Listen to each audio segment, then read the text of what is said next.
ఓం శాంతి. శివ పరమాత్మ మహావాక్యాలు. బాబా ఏమంటున్నారంటే, అమృతవేళ నుండి బాబాతో కంబైన్డ్గా ఉంటే దినచర్య అంతా కూడా అప్పుడు ఉయ్యాలలో ఊగుతారు అంటున్నారు బాబా. ప్రకృతి కూడా మనకి దాసి అయిపోతుంది అని అంటున్నారనమాట. అమృతవేళ నుంచి మన దినచర్య అంతా కూడా సదా బాబా కలయికలో ఉంటే మరి ఈ వాక్యం గురించి ఏం చెప్తున్నారో మహావాక్యాలు ఇంకా మనం తెలుసుకుందామా? అమృతవేళ నుండి రోజు యొక్క సమాప్తి సమయం వరకు కేవలం ఒకే మాట ధర్మం కర్మలోకి తీసుకువస్తే సదా కలయిక యొక్క ఉయ్యాలలో ఊగుతూ ఉంటారు. ఎప్పుడైతే ధర్మాన్ని కర్మలోకి తీసుకువస్తామో అప్పుడు అమృతవేళ నుండి రోజువారీ ఈ కలయిక యొక్క ఉయ్యాలలో ఊగుతూ ఉంటే ప్రకృతి మరియు మాయ రెండు ఉయ్యాలను ఊపే దాసిగా అయిపోతాయి.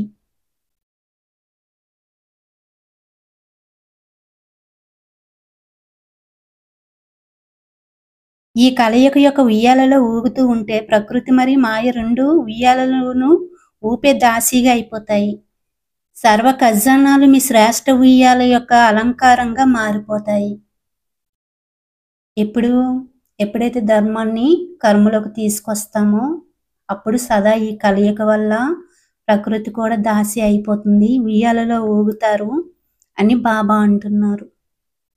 శక్తులను గుణాలను శ్రమతో ధారణ చేయవలసిన అవసరం కూడా ఉండదు.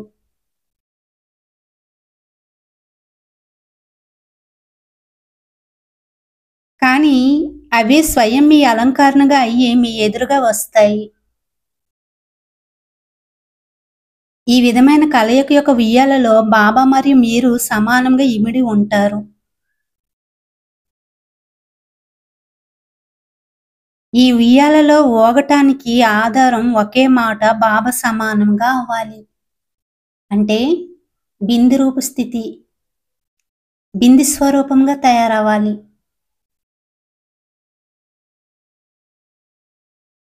భిన్న భిన్న పరిస్థితుల్లో ఏం చేయను, ఎలా చేయను, ఇలా శ్రమ చేస్తూ పరిస్థితి పెద్దగా మరియు మీరు చిన్నవారుగా అయిపోతున్నారు. పరిస్థితి శక్తిశాలిగా మరియు మీరు బలహీనంగా అవుతున్నారు.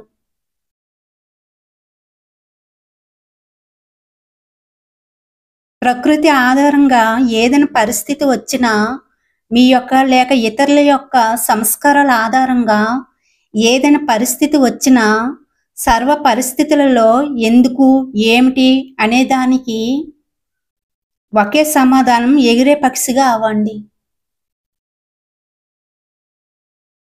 భిన్న భిన్న పరిస్థితులు వచ్చినా సరే ఎందుకు ఏమిటి ఇలాంటి ప్రశ్నల్లోకి వెళ్లకుండా ఒకటే చేయమంటున్నారు బాబా. ఏంటి? ఎగిరే పక్షిగా అవ్వండి అని. అప్పుడు పరిస్థితి కింద ఉండిపోతుంది, మీరు ఉన్నతంగా ఉంటారు. పైనుండి చూసినప్పుడు క్రింద ఉన్న వస్తువు ఎంత పెద్దదైనా చిన్నదిగానే కనిపిస్తుంది. అందువలన సర్వ పరిస్థితులను సహజంగా దాటే సహజమైన మార్గం పరిస్థగా అవ్వండి. ఎగిరే పక్షిగా అవ్వండి. కనుక సహజ పురుషార్థం ఏమిటో అర్థమయ్యిందా? ఇది నా స్వభావం, సంస్కారం, బంధన అంటున్నారు. మరజీవ అయిన తర్వాత కూడా ఈ నాది అనే బంధనం సమాప్తి చేయలేదా? పరిస్థితి యొక్క భాష నాది నాది అని కాదు.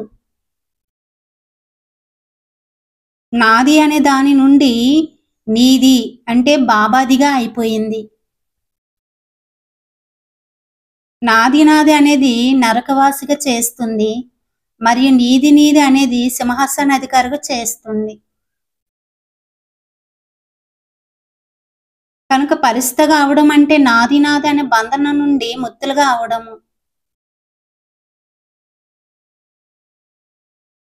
అలౌకిక జీవితంలో కూడా నాకు ఒక శివబాబా తప్ప మరెవరూ లేరు. ఈ విధమైన పరిస్థితిగా అయ్యారా అని బాబా అంటున్నారు.